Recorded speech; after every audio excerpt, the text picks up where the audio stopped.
ఆంధ్రప్రదేశ్ రాజకీయాల్లో ఇప్పుడు ఒకటే హాట్ టాపిక్. ఏ పార్టీలోనైనా అధిష్టానం కన్నెర్ర చేస్తే నాయకులు భయపడతారు, సైలెంట్ అయిపోతారు. కానీ ఇక్కడ తెలుగుదేశం పార్టీలో ఇప్పుడు ఒక్కసారిగా సీన్ రివర్స్ అయింది. వివరణ అడిగిన అధిష్టానానికే ఒక ఎమ్మెల్యే సూటి ప్రశ్నలతో చుక్కలు చూపుతున్నాడు. ఆయనే Vijayawada central MLA fire brand Bonda Umamaheswararao. సాధారణంగా ఒక తప్పు చేస్తే వివరణ అనేది అడుగుతుంటారు, కానీ ఒక ఆత్మీయ పలకరింపు ఇప్పుడు టీడీపీలో అతిపెద్ద దుమారానికి దారితీసింది. వైసీపీ నాయకులతో కలిసి వేదిక పంచుకుంటున్నారంటూ బోండా ఉమాపై సాక్షాత్తు ముఖ్యమంత్రిగా ఉన్న చంద్రబాబు నాయుడు గారు ఆగ్రహం వ్యక్తం చేశారట. ఆయన నుంచి వివరణ తీసుకోవాలని రాష్ట్ర అధ్యక్షుడు పల్లా శ్రీనివాస్ను ఆదేశించడం జరిగిందట. దీంతో ఇప్పుడు అసలు ట్విస్ట్ ఇక్కడే మొదలైంది. బోండా ఉమా వెనక్కి తగ్గడమే లేదు అసలు. పైగా చంద్రబాబుకే నేరుగా కౌంటర్ అటాక్ స్టార్ట్ చేశారు. అసలు ఏం జరిగింది? బోండా ఉమా చేసిన తప్పేంటి? ఇటీవల ముద్రగడ పద్మనాభం గారి సంస్కరణ సభ జరిగింది. ఆ సభకు బోండా ఉమామహేశ్వరరావు కూడా హాజరయ్యారు. అక్కడ వైసీపీ నాయకులు కూడా ఉన్నారు.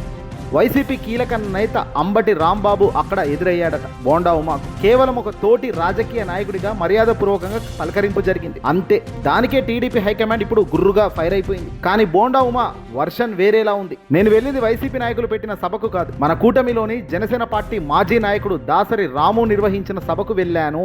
ఆ సభకు అంబటి రాంబాబు లాంటి వాళ్ళు వస్తే ఎదురుపడినప్పుడు నవ్వి పలకరిస్తే అందులో తప్పేముంది అని బోండా ఉమా సూటిగా ప్రశ్నిస్తున్నారు ఇప్పుడు అధిష్టానం. పార్టీకి చెడ్డ పేరు తెచ్చే పని నేను ఎప్పుడూ చెయ్యలేదని, ఒకవేళ నన్ను వివరణ అడిగితే అసలు నిజాలేంటో కక్కేస్తానని ఆయన ఒక ఓపెన్ వార్నింగ్ లాంటి సిగ్నల్ ఇచ్చారు. ఇక్కడే బోండా ఉమా ఒక బ్రహ్మాస్త్రాన్ని ఉపయోగించారు. నన్ను తప్పుపడుతున్న అధిష్టానం మరి జ్యోతుల నెహ్రూ, వంగవీటి రాధాల సంగతి ఏమిటి అని నిలదీశారు. అవును, నేను ఇదే నెల 20వ తేదీన వైసీపీ నేత జక్కంపూడి రాజా స్వయంగా ముద్రగడ్డ సంతాప సభకు నిర్వహించారు. ఆ సభకు సాక్షాత్తు బీజేపీ ఎమ్మెల్సీ సోము వీర్రాజుతో పాటు మన తెలుగుదేశం పార్టీ సీనియర్ నాయకుడు జ్యోతుల నెహ్రూ, అలాగే వంగవీటి రాధా కూడా అక్కడికి వెళ్లారు కదా. నేను కేవలం పలకరిస్తేనే ఇంత రాద్ధాంతం చేస్తున్న అధిష్టానం మరి నేరుగా వైసీపీ నాయకుడు పెట్టిన సభకే వెళ్లిన జ్యోతుల నెహ్రూను వంగవీటి రాధాను వివరణ అడిగే సాహసం చేస్తుందా, వాళ్ళకు నోటీసులు ఇస్తుందా అంటూ బోండా ఉమా లాజిక్ తో కొట్టారు. ఎస్, ఇప్పుడు ఉంది అసలు నిప్పు. నిజానికి వంగవీటి రాధా ఈ 2 ఏళ్లలో చాలా సార్లు వైసీపీ నాయకులతో కలిసి పలు కార్యక్రమాల్లో పాల్గొంటున్నారు. అప్పుడు లేని కోపం ఇప్పుడు నా మీద ఎందుకు?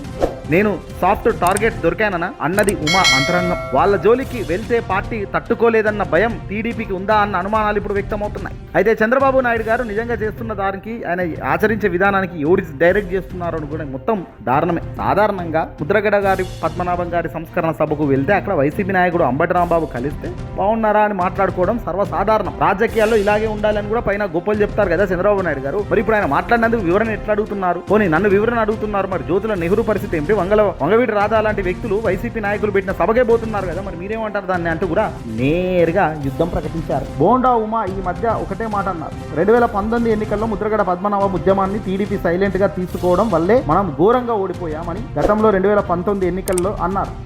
ఈ మాట చంద్రబాబు నాయుడు గారికి కూడా అస్సలు మింగుడు పడడం లేదట. ఒక సామాజిక వర్గం వల్లే గెలుపోటములు డిసైడ్ అవుతాయన్న క్రెడిట్ ఇవ్వడానికి పార్టీ అస్సలు ఇష్టపడడం లేదు. పైగా పార్టీలకు అతీతంగా కాపులు ఏకమవుతారు అని బోండా ఉమా ఇచ్చిన స్టేట్మెంట్ టీడీపీ పెద్దలకు కంటి మీద కునుకు లేకుండా చేస్తుందనేదే ఇప్పుడు రాజకీయ విశ్లేషకులు మాట. అందుకే ఈ నోటీసుల నాటకం తెరపైకి వచ్చిందనేదే టాపిక్. ఏదేమైనప్పటికీ కూడా అధిష్టానం ఏ పని ఎప్పుడు చేయాలో ఆ పని అప్పుడు చేయాలి. అవసరం లేని దాంట్లో వేలు పెడితే అధిష్టానానికి చురుగులు అంటిస్తాము అనే దానికి కూడా అందరూ కూడా ఇప్పుడు ఉమా లాంటి వాళ్ళు తయారవుతున్నారు కూటమి. మనం స్టాండర్డ్గా ఉంటే పక్కోడిని ప్రశ్నిస్తే అప్పుడు పర్ఫెక్ట్గా ఉంటుంది. కానీ మనం చేసేవే అస్టాండర్డ్గా ఉండవు. ఫస్ట్ స్టాండర్డ్ తప్పి మనం చేస్తాము, మళ్ళీ పక్కవాడి స్టాండర్డ్లను ప్రశ్నిస్తానంటే కుదరదు. ఇలాగే ఉంటుంది. పాయింట్ పట్టుకొని విసురుతారు. జాగ్రత్త.